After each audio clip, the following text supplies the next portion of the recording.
സല്ലല്ലാഹു അലൈഹി വസല്ലം തങ്ങളുടെ അടുക്കൽ രണ്ട് കണ്ണിനും കാഴ്ചയില്ലാത്ത ഒരാൾ വന്നു. കാഴ്ച കിട്ടാൻ വേണ്ടി നബി സല്ലല്ലാഹു അലൈഹി വസല്ലം തങ്ങളോട് പ്രാർത്ഥിക്കാൻ പറഞ്ഞപ്പോൾ ക്ഷമിക്കുന്നത് വളരെ ഗുണകരമാണെന്ന് പറഞ്ഞ നബി സല്ലല്ലാഹു അലൈഹി വസല്ലം അദ്ദേഹം നിർബന്ധം പിടിച്ചപ്പോൾ നന്നായി ഒളുവെടുത്ത് നന്നായി 2 റക്അത്ത് നിസ്കരിക്കാൻ കൽപ്പിച്ചു. നിസ്കരിച്ചതിന് ശേഷം മുഹമ്മദ് നബി സല്ലല്ലാഹു അലൈഹി വസല്ലം തങ്ങളെ തവസ്സുലാക്കി. മുഹമ്മദ് നബി സല്ലല്ലാഹു അലൈഹി വസല്ലം തങ്ങളോട് ഇസ്തിഗാസ ചെയ്ത് അല്ലാഹുവിനോട് ദുആ ചെയ്യാൻ കൽപ്പിച്ചു.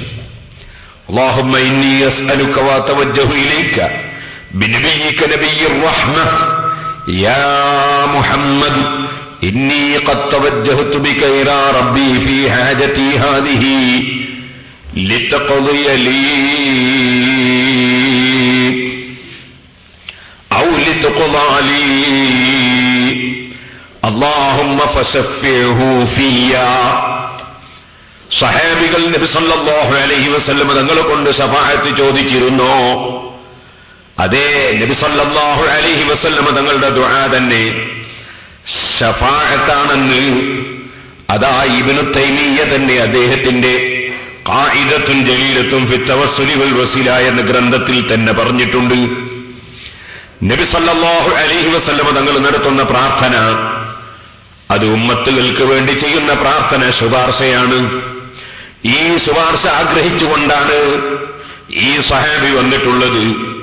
അതിനാൽ നബി സല്ലല്ലാഹു അലൈഹി വസല്ലം തങ്ങൾ അദ്ദേഹത്തോട് പറയുന്നത് നന്നായി ഒളുവെടുത്ത് 2 റക്അത്ത് നിസ്കരിച്ചിട്ട് കണ്ണിന് കാഴ്ച കിട്ടാൻ വേണ്ടിയുള്ള ഏർപ്പാട് പറഞ്ഞു കൊടുക്കുകയാണ്. നിങ്ങൾ അല്ലാഹുവിനോട് പ്രാർത്ഥിക്കുക. അല്ലാഹുമ്മ ഇന്നി അസ്അലുക വതവജ്ജഹു ഇലൈക ബിനബിയിക നബിയ്യിർ റഹ്മ. അനുഗ്രഹത്തിന്റെ പ്രവാചകരായ മുഹമ്മദ് നബി സല്ലല്ലാഹു അലൈഹി വസല്ലം തങ്ങളെ അടയാളനാക്കി അല്ലാഹുവേ നിന്നിലേക്ക് ഞാൻ മുന്നിടുന്നു. ഇത് പറഞ്ഞതിന് ശേഷം മുഹമ്മദ് നബി സല്ലല്ലാഹു അലൈഹി വസല്ലം തങ്ങളെ അടയാളനാക്കി തവസ്സുൽ ചെയ്ത് ദുആ ചെയ്യുന്നതോടുകൂടെ തന്നെ നബിയെ വിളിക്കാനും പറയാനും നബി സല്ലല്ലാഹു അലൈഹി വസല്ലം കൽപ്പിക്കുന്നു. യാ മുഹമ്മദ്, ഓ മുഹമ്മദ് നബിയേ, ഇന്നി ഖദ് തവജ്ജഹതു ബിക ഇലാ റബ്ബി ഫീ ഹാജതി ഹാദിഹി. എന്റെ ഈ ആവശ്യത്തിൽ അഥവാ എന്റെ കണ്ണിന്റെ കാഴ്ച കിട്ടുന്ന വിഷയത്തിൽ ഞാനിതാ അങ്ങേ ഇടയാളനാക്കി അല്ലാഹുവിലേക്ക് മുന്നിട്ടിരിക്കുന്നു എന്ന് നബി സല്ലല്ലാഹു അലൈഹി വസല്ലം തങ്ങളെ നേരിൽ വിളിച്ച് ഇസ്തിഗാസ ചെയ്യാനും നബി സല്ലല്ലാഹു അലൈഹി വസല്ലം പഠിപ്പിച്ചു കൊടുക്കുന്നു.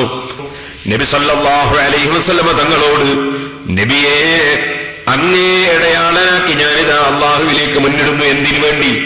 ലിതഖദി, എന്റെ ഈ ആവശ്യത്തിൽ, ലിതഖദിയ ലീ, നബിയെ തങ്ങൾ എന്റെ ആവശ്യം വീട്ടിത്തരാൻ വേണ്ടിയാണ്.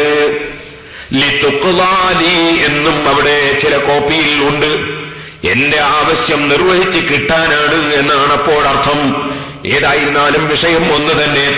ഓ നബിയെ തങ്ങൾ എന്റെ ആവശ്യം വീട്ടിത്തരാൻ വേണ്ടി അങ്ങയെ ഇടയാളനാക്കി ഞാനിതാ അല്ലാഹുവിലേക്ക് മുന്നിടുന്നു മുഹമ്മദ് നബിയെ എന്ന് തവസ്സുലിന്റെ ഇടക്ക് നബി സല്ലല്ലാഹു അലൈഹി വസല്ലം തങ്ങളെ നേരിൽ വിളിച്ചു പറയുകയും വേണം. എന്നിട്ട് വീണ്ടും പറയണം അല്ലാഹുമ്മ, അല്ലാഹുവേ, ഫശഫിഹു ഫിയാ, എന്റെ ഈ വിഷയത്തിൽ ആ നബിയുടെ ശുപാർശ നീ സ്വീകരിക്കണേ. അപ്പൊ മുഹമ്മദ് നബി സല്ലല്ലാഹു അലൈഹി വസല്ലം തങ്ങൾക്ക് ശഫാഅത്തിനുള്ള അധികാരം ഖിയാമത്ത് നാളിൽ സമ്മതം ചോദിച്ചിട്ട് കിട്ടുക മാത്രമാണെന്ന് മൗലവി മന്ദല്ലദീ യശ്ഫഉ ഇൻദഹു ഇല്ലാ ബിഇദ്നിഹി എന്ന ആയത്തോതിയിട്ട് തെറ്റിദ്ധരിപ്പിച്ചത് വാസ്തവത്തിൽ നബി സല്ലല്ലാഹു അലൈഹി വസല്ലമ തങ്ങൾ പഠിപ്പിച്ചതിനെതിരാണ്. മുഹമ്മദ് നബി സല്ലല്ലാഹു അലൈഹി വസല്ലമ തങ്ങൾക്കും സർവമഹാന്മാർക്കും സജ്ജനങ്ങളായ മുഅ്മിനീങ്ങൾക്ക് സത്യവിശ്വാസികൾക്ക് ശുപാർശ പറയാൻ അല്ലാഹു അധികാരം കൊടുത്തിട്ടുണ്ട്. അതിൽ ലിമൻ അദിന ലഹുർ റഹ്മാൻ എന്ന് പറഞ്ഞ അല്ലാഹു സമ്മതം കൊടുത്തവർ എന്ന് പറഞ്ഞ വകുപ്പിൽപ്പെട്ടവരാണ്. അങ്ങനെ ശഫാഅത്തിൽ അധികാരം കൊടുത്തതുകൊണ്ട് തന്നെ അല്ലാഹുവിനോട് തന്നെ അദ്ദേഹം പറയണമെന്നാ പഠിപ്പിക്കുന്നത്. അല്ലാഹുമ്മ ഫശഫിഹു ഫിയ, അല്ലാഹുവേ, നബിയുടെ ശുപാർശ എന്റെ വിഷയത്തിൽ, എന്റെ ഈ കണ്ണിന്റെ കാഴ്ചയുടെ കാര്യത്തിൽ നീ സ്വീകരിക്കണേ അല്ലാഹ്. അങ്ങനെ നബി സല്ലല്ലാഹു അലൈഹി വസല്ലം തങ്ങളോട് പറയാൻ കൽപ്പിച്ചു. അദ്ദേഹം ആ രൂപത്തിൽ ശഫാഅത്ത് തേടി, ആ രൂപത്തിൽ ഇസ്തിഗാസ ചെയ്തു, തവസ്സുൽ ചെയ്തു, 2 റക്അത്ത് നിസ്കരിച്ചു, ഓതു എടുത്തു. ഇത് മുഴുവനും എന്തിനു വേണ്ടിയാണ്? കണ്ണിന്റെ കാഴ്ച കിട്ടാൻ വേണ്ടിയാണ്. ഈ കണ്ണിന്റെ കാഴ്ച കിട്ടാൻ വേണ്ടി ഏർപ്പാട് മുഴുവനും ചെയ്തപ്പോൾ അദ്ദേഹത്തിന് കണ്ണിന് കാഴ്ചയുണ്ടായി. ഈ ഹദീസ് സഹീഹുൽ ബുഖാരി രചിച്ച ഇമാം ബുഖാരി റളിയല്ലാഹു അൻഹുവിന്റെ ഗുരുനാഥനും കൂടിയായ 4 മദ്ഹബിന്റെ ഇമാമിയങ്ങളിൽപ്പെട്ട ഇമാം അഹ്മദ് ഇബ്നു ഹംബൽ റളിയല്ലാഹു അൻഹു മുസ്നദിൽ ഈ ഹദീസ് റിപ്പോർട്ട് ചെയ്തിട്ടുണ്ട്. ഇമാം ബുഖാരി റളിയല്ലാഹു അൻഹു ശിഷ്യൻ ഇമാം തിർമിദി റളിയല്ലാഹു അൻഹു ഈ ഹദീസ് റിപ്പോർട്ട് ചെയ്തിട്ടുണ്ട്. അതുപോലെ ഇബ്നു മാജ റിപ്പോർട്ട് ചെയ്തിട്ടുണ്ട്. ധാരാളം പണ്ഡിതന്മാർ റിപ്പോർട്ട് ചെയ്തിട്ടുണ്ടെന്നതിന്റെ പുറമെ ഈ ഹദീസ് സഹീഹാണെന്ന് സലഫി മൗലവിയായ അൽബാനി പോലും പറഞ്ഞിട്ടുമുണ്ട്.